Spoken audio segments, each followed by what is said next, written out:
It's very good to be here. I appreciate your invitation. Now, there's a lot of people around that's going to be watching that know about you, but they really don't know you.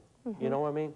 So I want you to go back and tell us who Rita Allen is and where you came from. And you've had some great things happen in your life, some good experiences.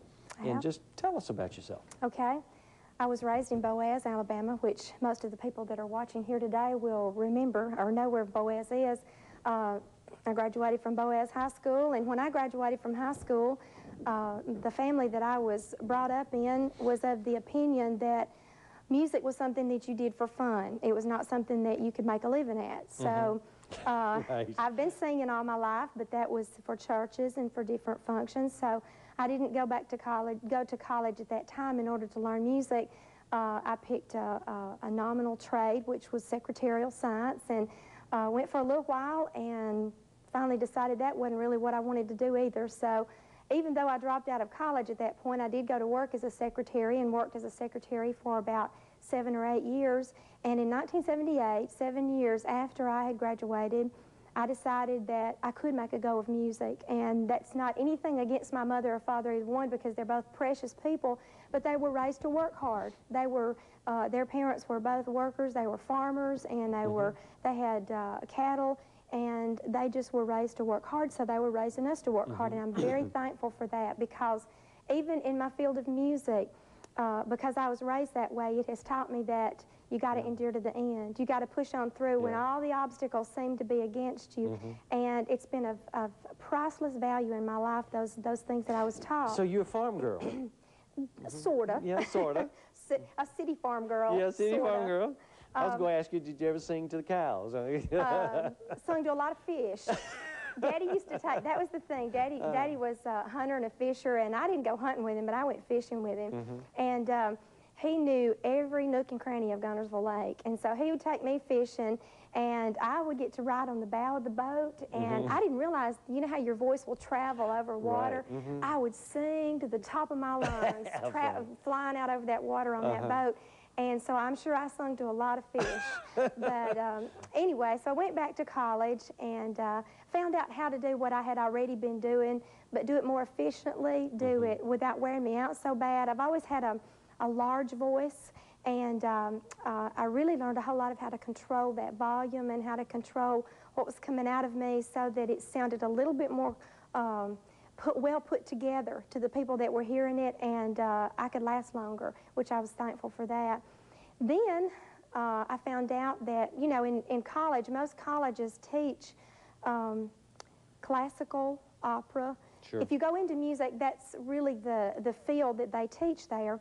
So that was what I learned while I was there. But when I got out, I realized that there were a lot of people that would really love to know how to sing well, but they don't want to sing opera, or they don't want to sing classical.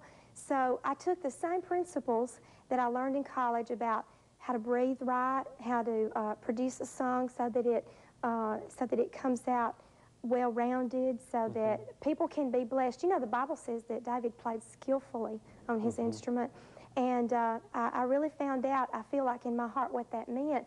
I mean, everybody has a voice. Everybody's somewhere from 0 to 100 as far as ability. But when you strive to grow that ability, to increase your knowledge in music and your potential in music, then you enjoy it more. Yeah. A lot of people say, oh, I can't sing. Well, if they can talk, they can sing. They can sing. Yeah. That's right. I've had people come to me and say, now, I can't carry a tune in a bucket. Can you do anything for me? And I have to tell you, I have to be honest, I have had people that I've had to work harder with, that they've had to work harder, that they struggled more and longer, but I've never met anybody that didn't improve. Yeah. I've never met anybody that couldn't say, I started here, and after a course of study, here. I've grown a little bit, and that's what I'm in the business of doing, is growing people. It thrills me. Of course, I enjoy the income that I get from teaching voice. By the way, to bring you on further to where I am now, I'm now a private voice instructor. I have a studio here in Gadsden, and I have about 35 private students that come to my home. I teach music at Big Oak Girls Ranch, Big Oak Boys Ranch, I teach 3 classes at Gadsden Christian School, and next year I'll also be teaching at Westbrook Christian School. So I have a lot of students. If you put them all together, it's probably around 200 students in the classes and the private students. But I've seen some of them start thinking that they just wanted to have fun, just wanted to enjoy themselves in music. And a flower would blossom in those children that has astounded people. It really has. Super. Let's go back a little bit in time here. There was some, looking at this, there's some accomplishments that you've made. Just tell us, can you go down the list here? Maybe you can off the top of your head. Oh, I've got one too. Oh, you got one? I brought one with me too. So. Second place, Female Soloist Florida Gospel Music Awards. Corporate secretary. Right. Also personal secretary of some CPA firms. Disc jockey. A disc jockey. How old were you when you were doing that? That's when I came back to Alabama. That was in 1978 or 9. I'm not sure. 1979. Right. That was fun. I went to work for WAVU radio station in Albertville. And I didn't go to work to be a disc jockey. I went in sales. I have been in sales several times in my life. And something happened to one of the DJs. It was on a Sunday, and they said, "You want to learn how to run this board?" And I said, well, it might be fun. So they said, "Good, you got a 2-hour crash course, and you got it tomorrow."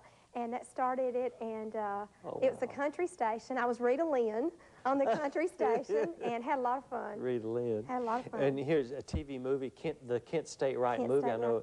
How in the world did you get into the movie? Now, that was filmed here at Gadsden State. That was about the event that happened many, many years ago at Kent State. How did you get into it? Well, they just advertised for fill-ins here in this area.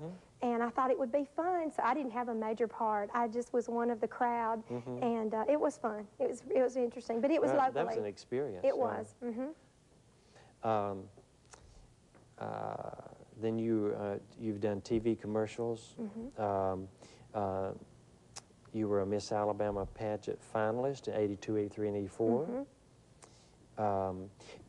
Now, you've owned your own studio since what, '82? Since '82. Okay, talk just a little bit more about that. You mentioned it a minute ago. Okay.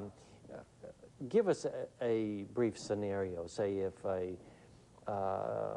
say a 35-year-old mom comes to you, and it was always her dream to sing, but maybe she sang a little bit in children's church at church or something like that, but she never really had formally been trained vocally. She comes to you and says, "Hey, I want you to, help me out. I want to sing solos in church or something." What do you do with a person like that? Can you give us a little brief walkthrough? I sure can. I've had several of those very same things happen to me. In fact, I'll give you some examples.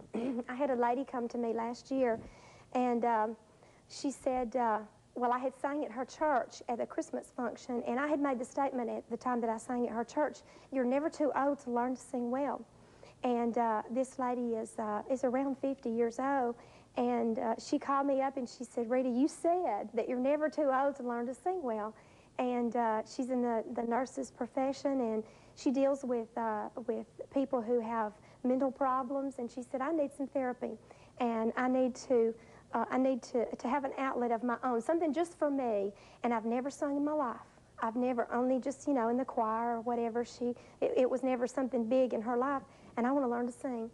And she began, we started her, I start students right where they are. If they think that they can't sing and all they can do is me hit a note on the piano and they can't even match that note, you can match a note coming from a voice much easier than you can match a note coming from an instrument. So we'll sing Amazing Grace if we have to. Do you know, until they get started, until they are not embarrassed with even the tone that comes out of their mouth, and then we just go from there. It's just like teaching a baby how to walk. You have to start right where they are. Some people are much farther along than other people.